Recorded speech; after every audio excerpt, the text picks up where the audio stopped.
Hello. What's your name? Denisha Weston.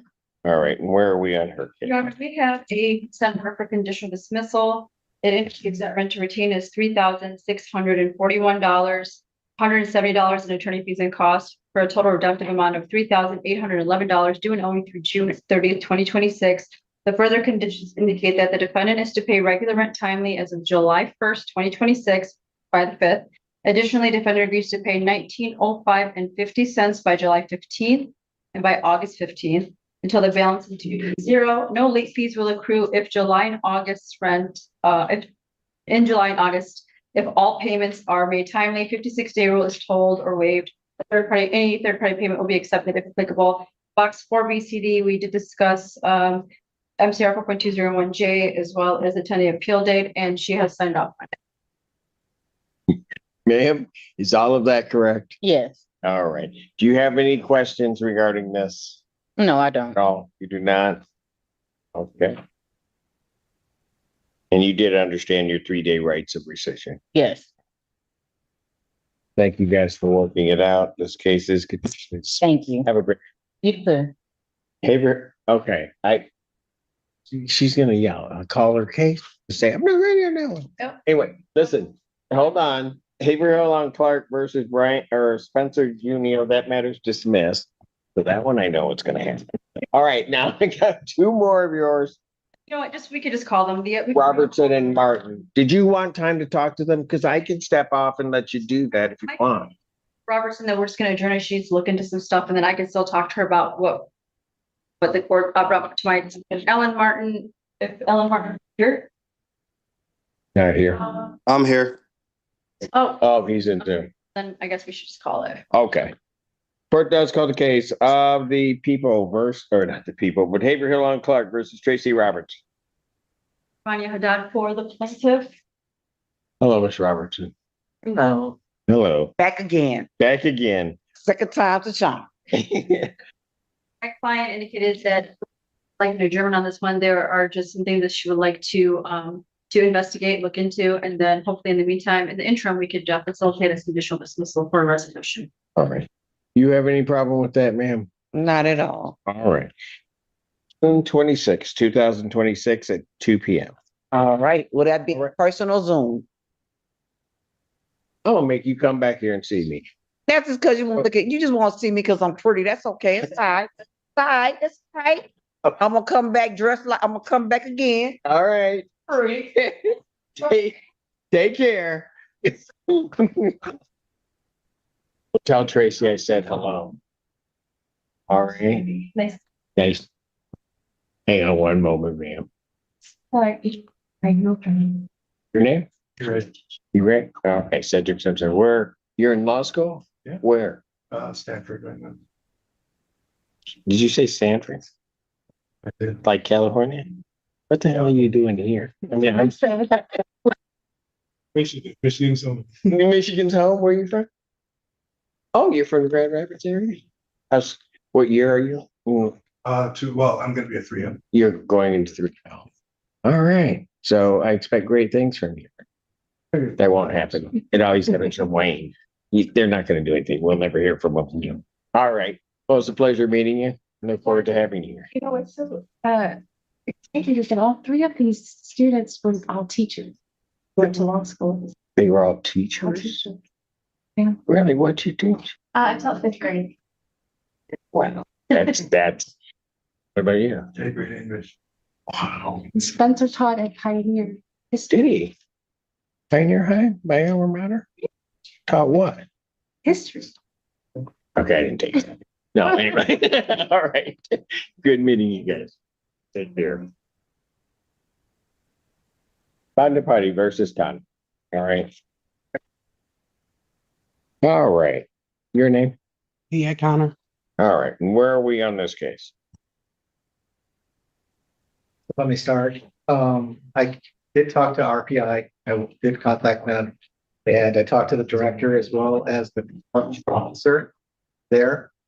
And what I understand is that the defendant was notified in October that she was terminated from RPI due to non-compliance. Okay. And she was advised at that point to, find alternate housing. Well, and that RPI will not pay rent as for. So she was well aware of that. Discussion I had with Joy, the director, and, like, don't. Who's the conformist. I see it. I see everything. All right. What's your position So, on let this? me help you out. I didn't know none of that. Just, Mr. Sheldon, he's telling the story. Because I have the emails and everything. I had to call Mr. Sheldon because I didn't know why he was getting paid. Because he the one who called me and told me he wasn't getting paid. He called me. So when I called him, Joy did not answer. So I, in returns, called Lansing and they told me to speak with Mr. Shelton because they were having a problem with RPI management. I spoke with him. He said, oh, they're terminating you because of his abatement. He failed 3 times. If you fail 3 times, you get terminated. But now they're doing an emergency move for me. So now I have to find I've been putting in an application so that they can do my emergency move. All right. So, And how soon will they have that complete? I don't know. I put them in as soon as we went in and we talked with them. I put it in. I'm just waiting for them, whoever to say, get back. Then I'm moving. All right. Yes. that letter, they said there is no action for, emergency move because she's not. Well, is that really gonna be your issue? No, my issue is basically possession at this point, so, of the property, that's all it is. Then why are you talking? I'm gonna grant a judgment for, what I'm gonna do is I'm gonna do no tribal issue. I'm gonna grant a judgment for possession, but the writ date's gonna be extended to June 30th, 2026. So you can let the people know doing the emergency move that I've given you extra time to that day. Okay. I'm also gonna indicate that there's gonna be no order of eviction without a hearing. So grant Okay. with So that, if they don't have me out by then, just come back here.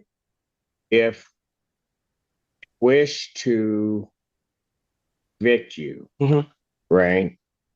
Then what I'm indicating is I'll have to come to the court again to get that eviction order because I'm not sure. Okay. I'm relying on a bureaucracy to get you moved. Okay. I'll send you the paperwork. I'll just email it to you so you'll have it. Okay. Thank you. Last time we were here at the end of May, there was $19,869 owed. Is that what's still owed? Okay. Yeah, and including this month, because I haven't received any payment Okay. whatsoever. How much are you claiming is owing now? You asking me or her? Plus the month of June is 2,600. So the water bill hasn't been paid, is $105.21. I don't pay that. Give me a total of what you're claiming is owed. $22,209.75. All right. Ma'am, what's your position on this? Okay, when we were on the Zoom call initially, I had started to tell the background story of it. After she submitted the summons and complaint, I presented an answer. And in that answer, that should be in my file, I showed proof we agreed to a partial payment arrangement. I continually ask for confirmation that you won't proceed with eviction filings as long as I make these partial payments. I said, because I don't want to be in a position to where I have to, this chaotic move. And after I paid you funds, continually she would reply, yes. I confirm that I won't evict as long as I make the partial payments. So the reason this case is even being filed, I don't even know why I'm here. But that was never worked into writing, was it? Yes. I showed you the screenshots. Right, but it wasn't, when I say writing, I mean, you didn't alter the initial contract, but you're saying there was something else that was agreed to. Yes. What's your position on that, ma'am? Was there another agreement? No, we did not have any other agreement. She was supposed to do the payments, and even though the agreement has already ended on September, And she was asking me to renewal. And I say, I won't be able to renew the lease until you cut up the payments. And she didn't cut up the payments. And the arrangement that she was making, it ended back in May. She didn't pay in May anything in June. And the last payment that she did back in March, it was only $550. I put all of this deposit that she has been made bank. And unfortunately, the amount that it has grown up until Email or text messages? I sent her all of that. When I sent it to the court, I sent it all to her. Okay, ma'am, have you seen it? yeah, of course. Doesn't this She didn't show the partial payment?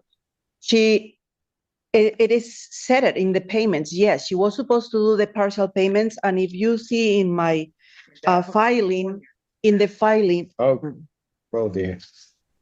in the filing, I'll show you the ledger that she agrees to pay the partial payments. And I also show you in the case, the payments that she did. She didn't pay as she offered to do so. However, I was That's fine. Listen, still living. I've got her story. I understand what your story may be. Have all of your witnesses' documents available. I will set this for non-jury trial for June 30th, 2026, 9 a.m. Um, And I'll hear from both But sides. Josh, it's taxes payment coming, and I pay $1,400 for the mortgage loan, and I pay $500 for taxes, and I'm paying monthly $2,000, and I don't receive this amount. I was trying to be helpful to her because I know all that she's going through. Want me to do? I need to get the property to make sure I can rent it again to make the. Okay, I think. I have to follow the lawful procedure to do so. Okay, Claiming that there's this agreement, you're claiming that there. there is no agreement. There was, Your Honor, those. Folks, I have just said non-jury trial, June 30th, What time? 9 a.m. Thank you. You both may leave now. Court's gonna stand in recess. Thank you, Josh. Every courtroom tells a story, and every case offers a valuable lesson about the justice system. What are your thoughts on this case? Share your opinion in the comments below. We'd love to hear your perspective. If you enjoyed this courtroom breakdown, don't forget to like, subscribe, and join Justice Frontier for more real courtroom analysis.